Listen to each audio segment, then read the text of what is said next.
This is the ADHD Mom Podcast. I'm Jess, and today we are breaking down tasks for your ADHD brain, the micro-step method. How can we break down tasks into ridiculously tiny steps that actually work for our ADHD brains? First, let's talk about why traditional to-do lists often don't work for us. When we write, clean the kitchen, our brains immediately go into overwhelm mode. Think about your kitchen right now. Unless you're really organized, which is amazing. How does it feel when you have dishes piling up in the sink with like milk and cereal in them, your coffee cup, last night's dishes? Yeah, it's overwhelming, right? And also the task, clean the kitchen, it's too big and it can be too vague. And honestly, it is kind of scary.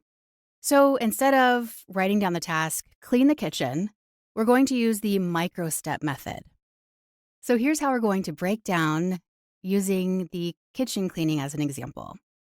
Instead of clean the kitchen, let's be very, very specific. We start with pick up one dish off the counter. Our next step is walk that dish to the dishwasher. Then our next task, open the dishwasher. And then our last task, put the dish in. I know what you're thinking. Jess, this is absolutely ridiculous. But here's the thing. Our ADHD brains need these micro steps. Each tiny act builds momentum. So here's where the magic happens. We're going to pair each one of those micro steps with something enjoyable.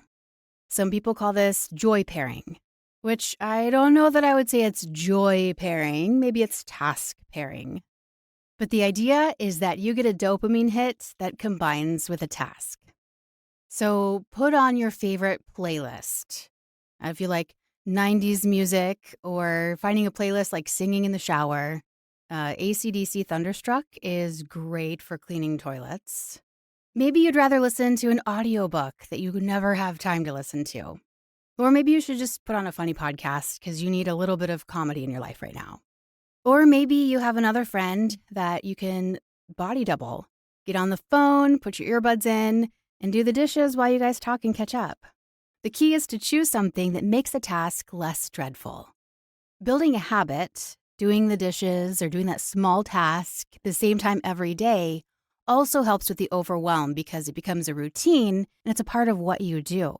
I do micro cleaning every morning once the kids get on the bus. So before I sit down to do my inbox zero or clean out my inbox, I tidy up the kitchen and living room. I get laundry started and the dishwasher emptied or filled up and turned on. And that's now become my habit. I just work better in a clean-ish environment. Plus, working from home has its benefits and distractions, and I just find ways to make it work. But it involves those micro tasks. Another thing I do as soon as the kids get off onto the bus. The kitchen is overwhelming or the living room's overwhelming. There's stuff everywhere. I start with a simple micro task of walking around the house, turning all the lights out. And sometimes that's all the energy I have is just turn the lights out. But if I start with something really small, like turning the lights out, that leads to walking through the living room and seeing socks on the floor. So I'll pick up a couple socks, which leads to taking it to the laundry, which leads to, maybe the dryer needs emptied. So I'll empty it into a laundry basket and take that to my room. And currently I have a pile of like 6 laundry baskets sitting there. But the thing is, it's clean laundry. So at least I got that far, right? So when you pair a task with something you enjoy, making it into those little micro steps, you can get into a state of flow. Those of you who are very creative understand the creative flow by combining small manageable tasks with something you enjoy. And the something you enjoy can also change.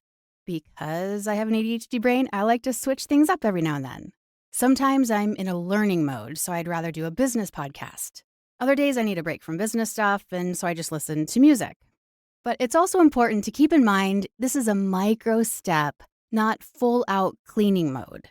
And it's really easy to slip into full-on cleaning mode once you start getting into the flow. So I have to make sure I don't overdo it. I set a time limit. I give myself 10, 15 minutes to do the home tidy before I dive into my work. And then I can get into my inbox zero, answer emails, get my mind wrapped around what has to happen for the day. So how can the micro method work for you this week?